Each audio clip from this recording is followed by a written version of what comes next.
Faster than a speeding bullet. More powerful than a locomotive. Able to leap tall buildings at a single bound.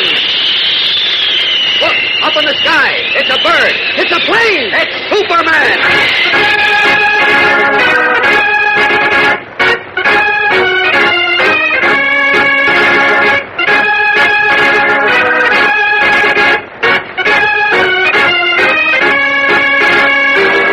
Yes, it's Superman, strange visitor from the planet Krypton, who came to Earth with amazing physical powers far beyond those of mortal men, and who, disguised as Clark Kent, mild-mannered reporter for a great metropolitan newspaper, wages a never-ending battle for truth and justice.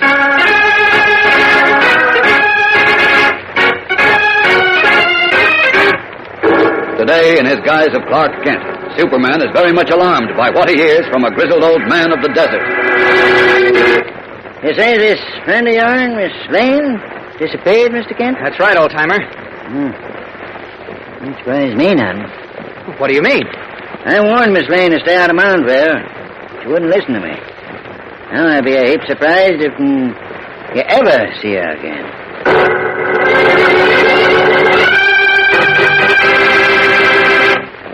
Hey, Ruth!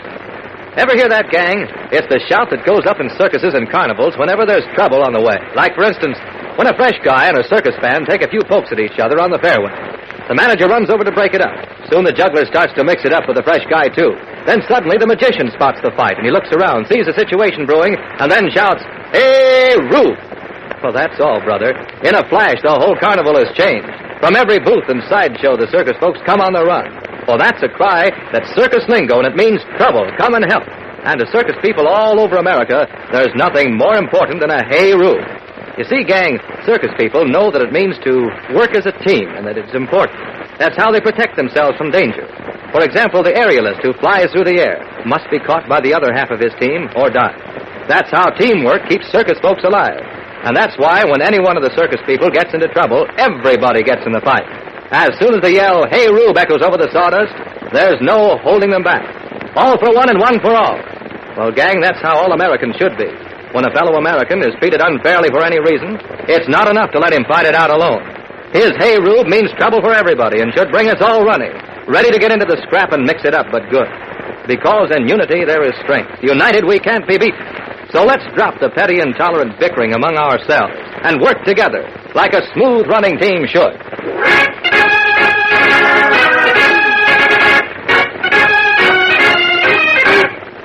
And now, the adventures of Superman.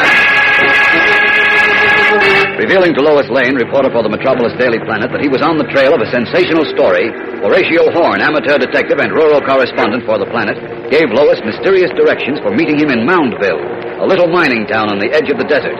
Then, in the town's only hotel, Horatio was just about to reveal the nature of the story to Lois when he suddenly disappeared from before her very eyes. Lois tried to contact Clark Kent in Metropolis, but Kent was out of town, and cub reporter Jimmy Olsen flew by plane to Lois's aid.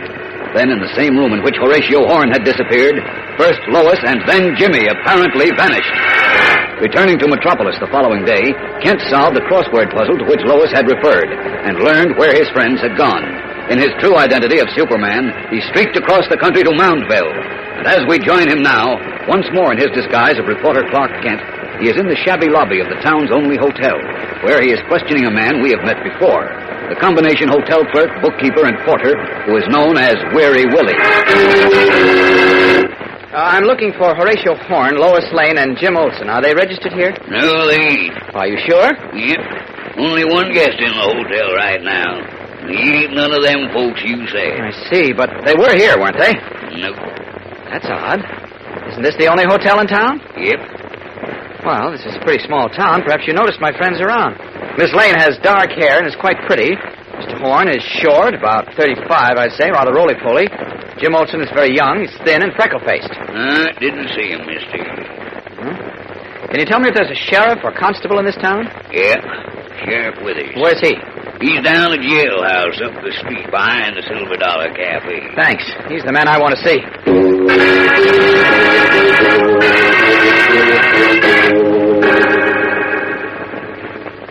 understand it, Sheriff Withers. Miss Lane phoned Jim Olson yesterday morning and said she was in Moundville with Horatio Horn. Then, as I understand it, Jim came out here to join her. But I can't find any one of them. Can you help me? I don't know, Mr. Kent. You come along with me. Won't take us long to go through Moundville, and so be your friends were here, we'll find out about them. Fine. Let's go.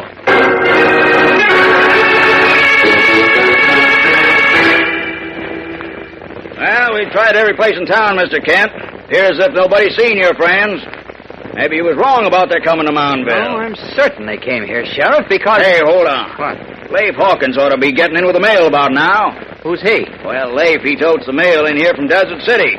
That's the nearest railroad station and airport, and usually if there's any folks wanting to come to Moundville, he brings them in. Oh, I see. Yeah. Hey, Leif must have brung you in, Mr. Kent. Well, no, he... Well, anyhow, he'll know if your friends come to Moundville, so let's go on down there to the post office and meet him. He's due any minute, if that jalopy of his doesn't break down. Come on, follow me.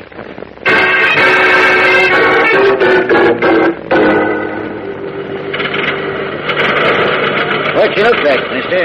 Well, Miss Lane is dark-haired and pretty, Mr. Hawkins, and she... I remember. You do? Where'd you see her, Leif? She got off in the airplane in Desert City. Let's see, Monday night that was.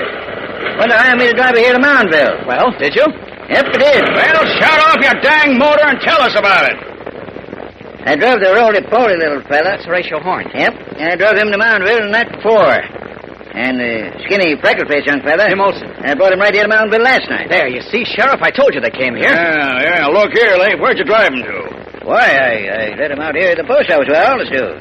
Do you know where they went from there? Nope, I don't. Well, tell me this, Mr. Hawkins. Did you see Miss Lane or Mr. Horn or Jim Olson again any time after that? Nope, I didn't. I'll be dogged. I can't figure this at all, Mr. Kent. Neither can I, Sheriff. Frankly, I'm baffled. Why asking them questions? Did something happen to them folks? We don't know. We can't find them. Don't surprise me none. What? Matter of fact, wouldn't surprise me none if you never seen them again. What are you driving at, Mr. Hawkins? Yeah, if you know anything about them three, Leif Hawkins, you better tell me and tell me pronto. Me, all I know is the signs, Sheriff. The signs? What do you mean by that? When you've lived nigh on to 70 years in the desert like I have, you get to recognize signs like. Can't put no name to them exactly, but they're there. I don't understand. This old desert rat is off his noodle, Mr. Kent. I ain't no such thing. There's one sign you must have seen for yourself, Sheriff. Strangers drifting in the Moundville the past week or two dressed like miners, but they ain't miners. Who says that? I do. I've known miners all my life. And I tell you, these fellas ain't miners. All of them tight-mouthed, with a hard city look in their eyes. I drove them in here. I see them go to the Silver Dollar, maybe, or the Golden Eagle. Then I don't see them no more. So what? They probably go up into the mines to work, that's all. No, Sheriff, I tell you they ain't miners. There's something queer going on around here. I've seen the signs all over. I say I... You've said enough, Leif. Just a minute, Sheriff, please. Listen, Mr. Hawkins... I spoke my piece. Well... Soon enough, you'll find out for yourself I was right. The signs don't lie. But goodbye, dear. Oh, wait, Mr. Hawkins, tell me. Let him go, Mr. Kent. Son's addled his head. Come on, let's have another look around town. No, I think that's a waste of time, Sheriff. I'm going to have a look around the countryside. I'll see you later. And I can change behind this feed store. Out of these clothes. This is a job for Superman. I can't understand how Lois, Jim, and Horatio came here and then disappeared. But I'll find them. There we are, all set. Now, up, and away!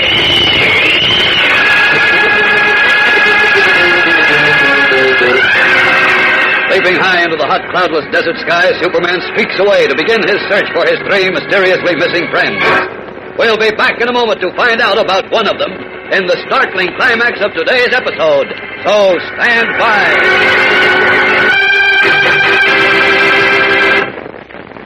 Ever see a boomerang? Well, it's a curved or angular club, quite wide in the center where it bends, but tapered down at the tip so that it's easy to grasp. Its general shape is something like a rounded corner of a picture frame. It's a mighty strange weapon used by Australian natives who throw it at their attacking enemies and handle the weapon so that it flies right back to their hands after they throw it. But very often, if they aren't careful, the boomerang bounces back and hurts them instead of the enemy. Well, boys and girls, there are some ideas that are boomerangs, ideas that are meant to hurt others, but all too often they snap back and hurt the person who believes them. For instance, the idea that one boy or girl is better than any other for racial or religious reasons is a boomerang idea. And those who throw that idea around are sure to be hurt by it. Here's just one example of how it works. Suppose you're part of a club that you hope will be very successful. So, of course, you've got to have the very best kind of club members. And that means everything depends on how you pick them. If you're foolish enough to keep out some boys or girls because of their religion, let's say, you may be keeping out just the very people who could make your club a success.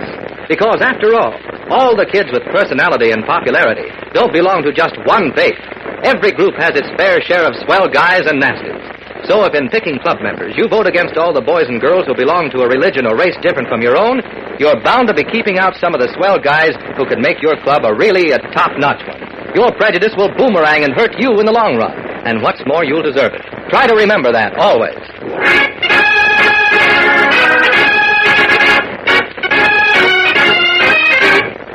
And now, back to the adventures of Superman. Several miles above Moundville, the desert floor gives way to a low range of mountains. There, a procession of 6 horsemen are picking their way up a very narrow, winding trail, beside which is a deep, yawning chasm 6 feet across and hundreds of feet deep. The man at the rear of the procession seems to be the leader. He is tall, sharp-eyed, cruel-featured. He turns often to sweep the trail behind, and he keeps a close watch on the horseman before him, who rides with his arms tied behind his back, a blindfold across his eyes, and a tight bandage across his mouth. This rider is lashed to his saddle by a rope, and he is Jimmy Olsen. Suddenly, at a turn in the trail, the first horse shies as it spies a rattlesnake lying asleep directly in the trail. The men pull up on their reins, steady their horses, and one of them draws a pistol to shoot the deadly snake. But Jimmy Olsen's horse, feeling no steadying hand on the reins, shies wildly, almost plunges off the trail, then gathers itself, and with strength born of fear, leaps across the 6-foot gorge. Holy smokes, that fool horse! Put a bullet into him! Stop him! He's making for the canyon! Stop him! The boss wants to see that kid! Kill the horse!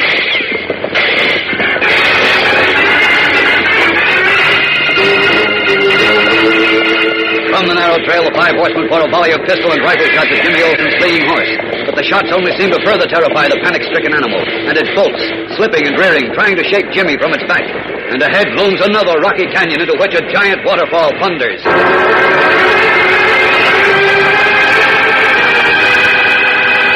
What will happen to Jimmy? Superman is searching for him, but so far there is no sight of the Man of Steel. And what has happened to Lois Lane and Horatio Horn? Don't miss tomorrow's thrilling episode, fellows and girls. Tune in, same time, same station, for Chapter 7 of the Crossword Puzzle Mystery on The Adventures of Superman.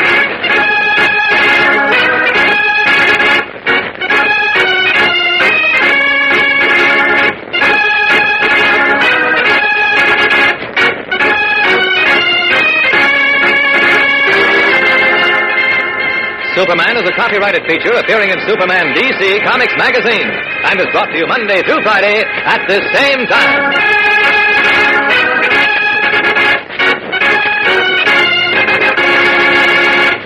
This program came from New York. Stay tuned to your mutual station for Captain Midnight, which follows in just a moment.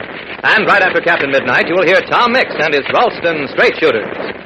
This is the Mutual Broadcasting System. Welcome back. Well, probably the biggest waste of time in this story may have been Clark Kent actually manually solving the crossword puzzle. Given that it had been several days, most newspapers I know of run the solution to the crossword puzzle a few days after the fact, so he could have just gotten the solution and filled that in at super speed and saved the whole conversation with Perry White. Jimmy's definitely in trouble. That was kind of out of nowhere in a way, but at least we're given something else to do and a little bit of some stakes as Clark Kent tries to unravel this mystery. All right, well, that will actually be all for today. If you do have a comment, send it to me, adam@adamsweb.us. Be sure and rate the show on iTunes and pick up your copy of Speed Trap, available now as an ebook or an audiobook or a paperback. In the meantime, send your comments to adam@adamsweb.us. From Boise, Idaho, this is your host, Adam Graham, signing off.